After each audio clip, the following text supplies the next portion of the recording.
Hey everyone, and welcome to the Gadsden Times Football Review, and sponsored by Alley's Carpet, located across from Gadsden City High School. And I'm Teddy Couch, and here's Kevin Taylor, and we're here to talk some football tonight again. That's absolutely right, Teddy.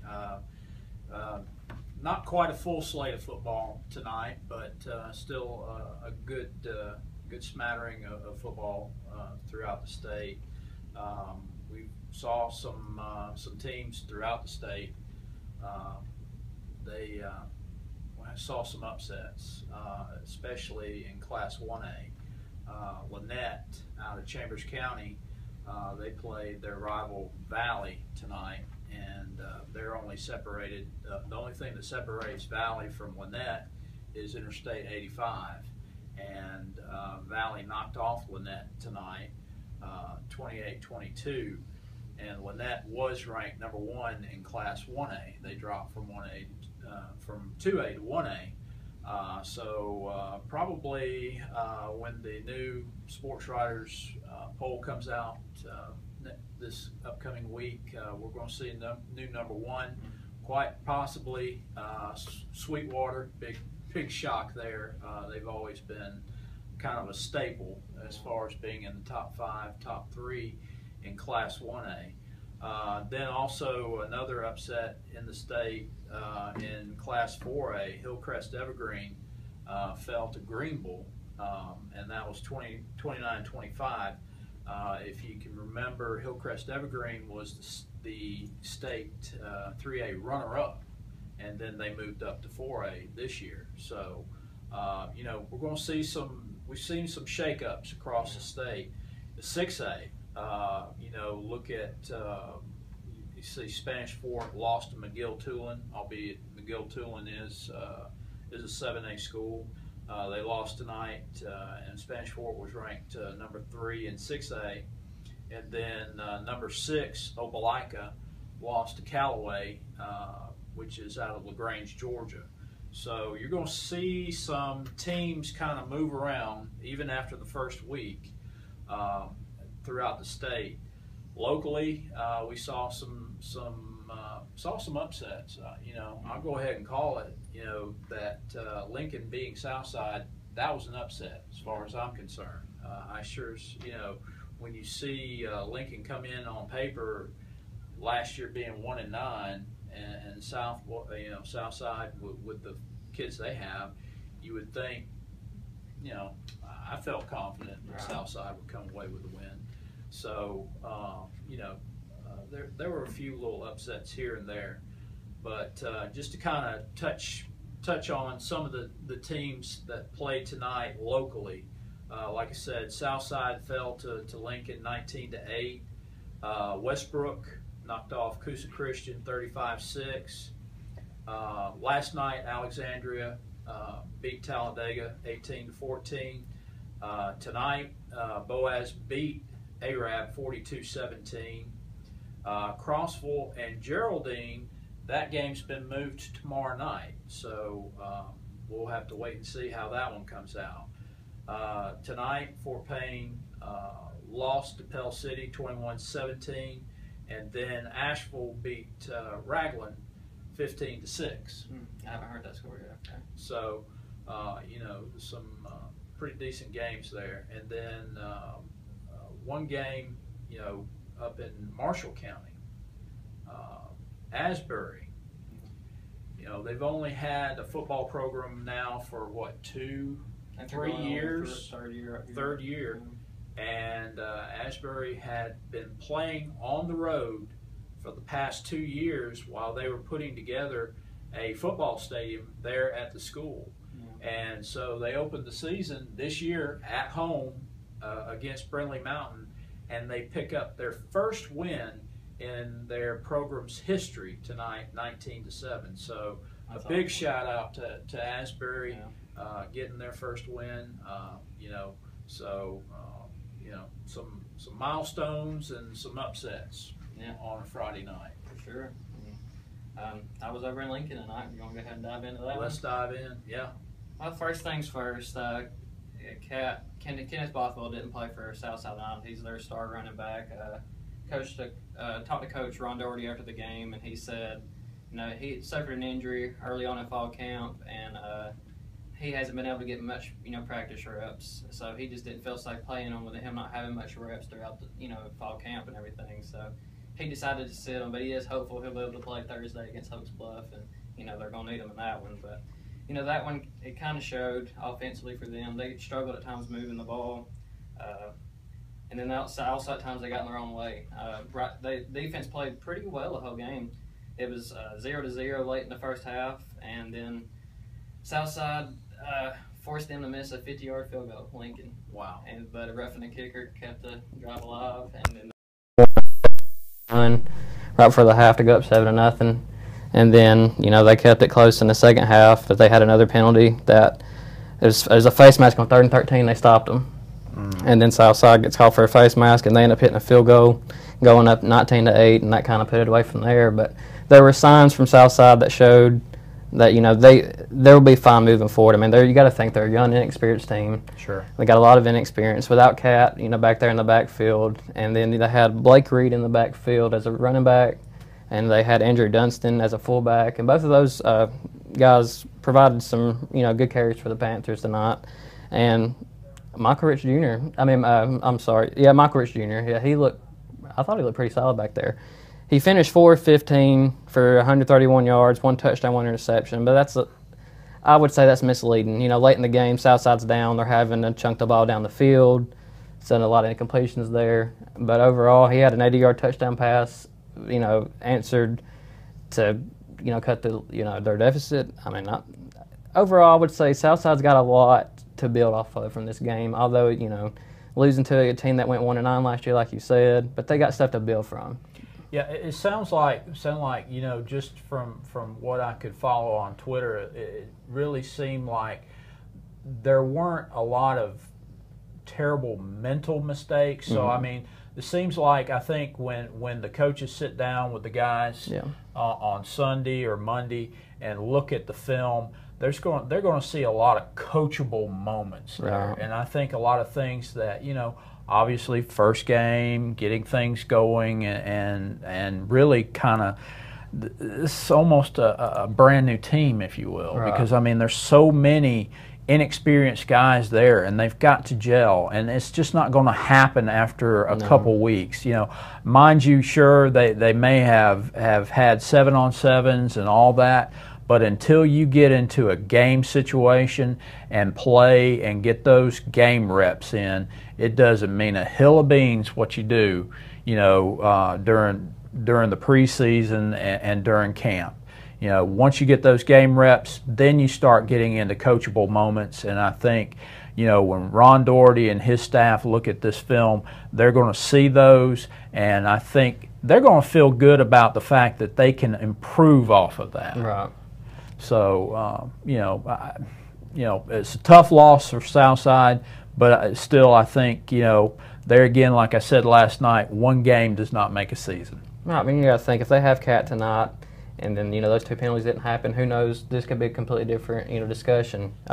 Defensively, like I said, they played a great game. I think they ended up giving around 200-something yards. A lot of that was rushing.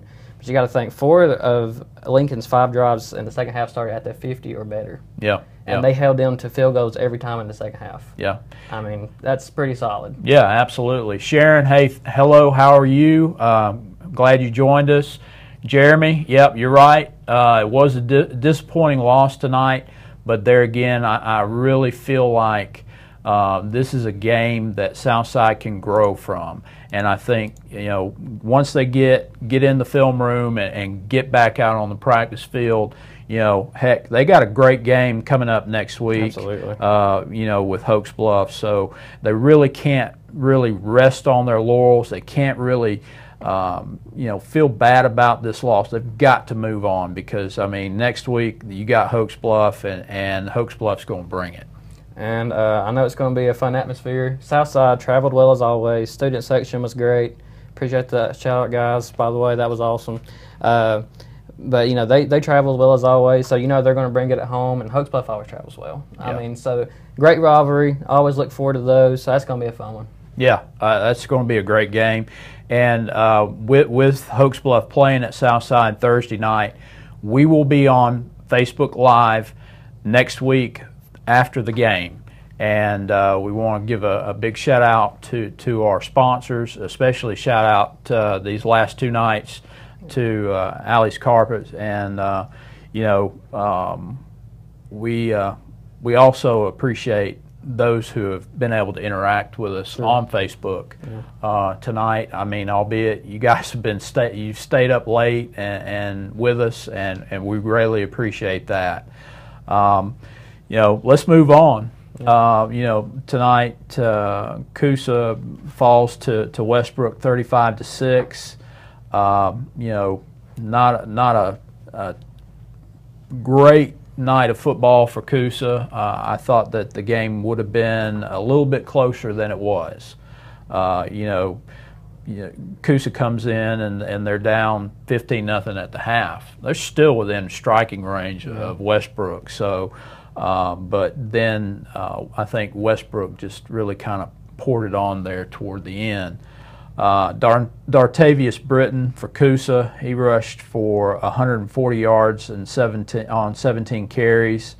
Caden Lipscomb had a tough night tonight at quarterback for Coosa. He was 9 of 29 for 88 yards.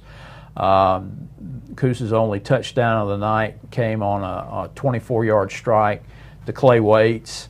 On the flip side of that, Jackson Cox for Westbrook, he was 7 of 12 for $177 and 2 touchdowns, and really seemed to play well for Westbrook. So there again for Coosa, back to the drawing board. See how they can bounce back. Westbrook, they can definitely build from this. This is a good win against a good Coosa team. This is probably one of the better Coosa teams that I've seen in the 3 years that I've been here. So, we'll see what the time tells on that. I was wondering, heading to that one, I wasn't able to go out there. I was with Southside tonight, but I was kind of wondering if depth would kind of play a factor into that game. Sounds like it may have. Yeah, I think it may have. I think Coosa has a little over 20 players. Yeah. Westbrook about 30, 35 players. So, the depth may have played into that a little bit, but still, just making the plays, executing. That's the key right there. I don't care what any coach tells you. It's all a matter of who out executes the other is going to be who's going to come out on top. Westbrook, I think they just out executed tonight. So, other games, probably the star of the night tonight locally would have to be Christian Collins from Boaz. Christian ran for 243 yards and 4 touchdowns in a 42-17 win over Arab tonight. Wow. So that's strong. Yes, Collins is coming off a really strong year last year. He rushed for a little bit over, I think, 1,400 yards last year. So he's obviously, I think he may be on pace to break that. You never know. Quarterback Easton Harton was 10 of 17 for 181 yards, and he hit Taylor Smith 4 times for 119 yards and 2 touchdowns. So good win for Boaz. Winning at Arab, and as a matter of fact, this was the first game that Arab had in their new stadium. So it's kind of a tough loss, a tough pill to swallow to open your new stadium, but a good win for Boaz. Yeah. Just shout out. I mean, the multiple schools are bringing back some of these rivalries this week. I mean, made for some fun games. Gadsden City Edwall, obviously, last night. We already know about that, how much fun that was. I'm just glad that one's back. And then Westbrook Coosa, first time they played since 2011. So, I mean, it's fun to have those back. I wasn't able to go out to Coosa tonight, but I'm sure it was a fun atmosphere. And it's fun whenever 2 communities close by get to come together and spend a day, night together watching some football. I mean, what more can you ask for? I hate to go back to Etowah, but then, Etowah is ranked number 2 in 5A. And the team ahead of them, Briarwood, technically was off tonight, but they did play a jamboree game against Vestavia Hills, and they got shut out. So my question is, does Etowah get a few first-place votes? I don't think you can base it off that personally. In my opinion, off a jamboree, because technically, like you said, they are off. The game doesn't count. What do you think? If it's me right now, I'd have to give Etowah a first-place vote. You know, especially with Briarwood getting blanked in the jamboree. You know, against Vestavia. So, you know, maybe that's a discussion for another day. But I still think, you know, I think you'd have to give Etowah a little bit of consideration there. I think they deserve consideration for sure. But I guess I just wouldn't base it off a game that doesn't count. I guess, you know what I mean? Right. Well, looking ahead next week, and like I said, be sure to join us next week. We've got a full slate next Friday night. You know, obviously Thursday night we've got Hoax Bluff at Southside, and then Friday night Coosa will be hosting Appalachian. West End will be at Pleasant Valley. Westbrook will host Raglan. Sardis will be at Sylvania. Glencoe will be at Ranburne. Gadsden will be at San Roque. Gadsden City will be at home against Oxford, and Etowah will be at home against Moody. So some pretty good ball games there. You know, one game outside of Etowah County that I really would like to kind of keep an eye out on now is Boaz at Gunnersville. Boaz coming off a big win. Gunnersville lost tonight. So, and just from what I've heard from friends around Marshall County, Gunnersville does not quite have the horses that they did last year. So, could we see Boaz 2-0 after next week? What a momentum booster that would be. Yeah, absolutely, absolutely. So, some good games to look forward to. Yeah, and we'll be back Wednesday night. We'll be on YouTube. You can catch us there, and we'll post it on our Facebook. We'll be with our Gadsden Times kickoff show for our previews. Make sure you join us there. And be sure, you know, check us out on the Gadsden Times online at GadsdenTimes.com, where you can see a number of our photo galleries from tonight, last night. Check out our videos from the games that we staffed. And then if you missed any part of tonight's broadcast, be sure to check us out on our YouTube channel and also on our Facebook page. Again, we really want to thank Allie's Carpet for sponsoring us and having us tonight. And we appreciate everybody who has allowed us to come into their homes and or on their mobile devices and check us out. This is fun, and we'll be on again, like I said, next Wednesday, and then again Thursday night we'll be on live, and Friday night we'll be on live as well. So, you know, I really appreciate everybody's time. Yeah, I hope, you know, as this keeps on going, more and more of you join us. Obviously, the last two nights we've gotten on a little later than we had hoped, but we really want to get on and we want to talk with all of you. So just get on here and talk with us, ask us questions, tell us what you saw at the games, and, you know, we're looking forward to interacting with you the whole season. Well, guys, I appreciate your time. Our time is up, and we thank you for yours, and we'll see you again down the road.